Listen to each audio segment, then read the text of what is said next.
Juliet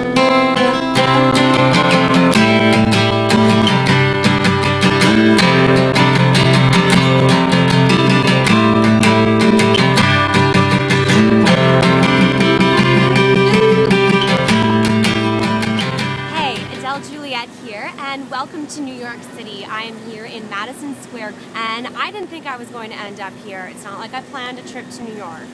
I was actually trying to get home last night after spending a few days in Long Island. I was staying with some amazing friends of mine who kind of toured me all around the Hamptons. Actually, I'd never been there before.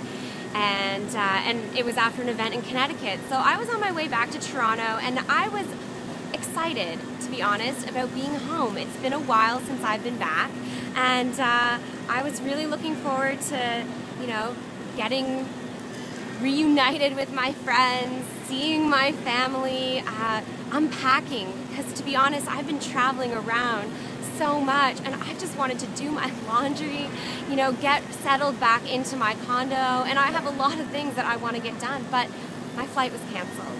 And there was nothing I could do. It was just a torrential downpour. There was no flights leaving from the airport last night. So I had to evaluate my options. And the reason I'm sharing this with you is because this happens all the time. We have something planned. We really want to be somewhere. There's something that we really, really want. And it doesn't always work out. And how do we respond to that? What is it we do?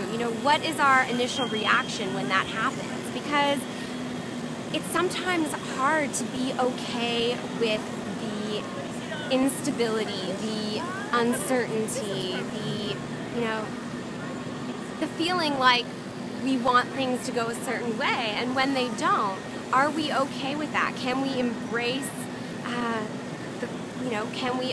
embrace the change and move through the resistance? And that's kind of what I did last night. I had a couple options. I could have stayed at the airport, which I've done before. I've slept at airports before.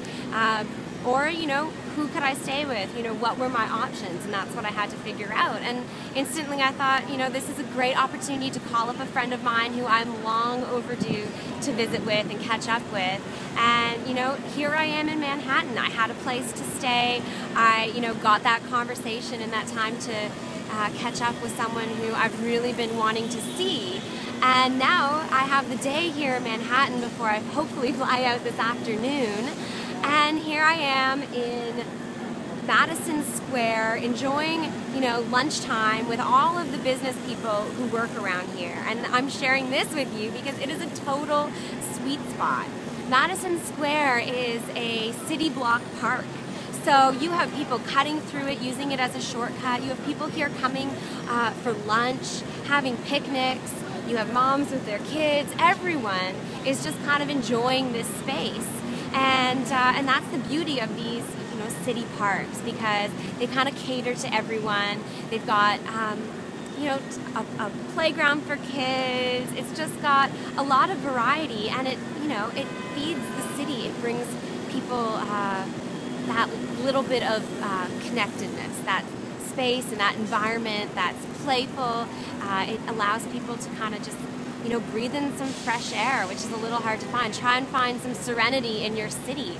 And I know you can still hear the chaos that's going on kind of all around me, but, it's the beauty of just escaping. It's the beauty of finding these little spots and these little places that you can just go to escape. Escape the confines of your office, escape whatever it is you're doing that day.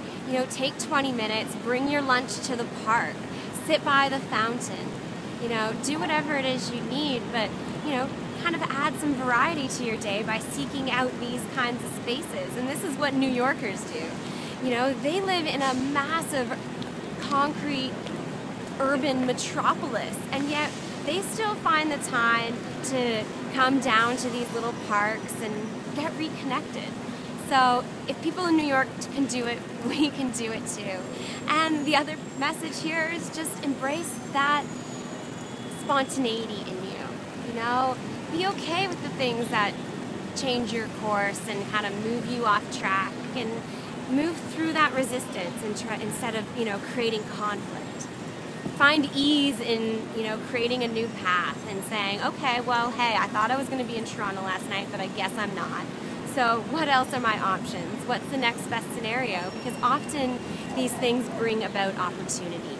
And that's really, that's really what I want to share, because I wouldn't have had the opportunity to come down here to Madison Square to spend the day in New York City had my flight just left last night and had I landed in Toronto like I thought I would, and here I am totally enjoying my day, making the most of it, having had the opportunity to catch up with a friend who I, would not have gotten to see for maybe, another few months, who knows, and instead, I had a great time, a great night. I'm now enjoying my day and am on my way to Penn Station to hopefully catch my flight, but at least I've made the most of it, and it was an opportunity that I wouldn't have found had I not moved through that resistance, not created the conflict, not given the flight attendees a hard time for something that they couldn't control.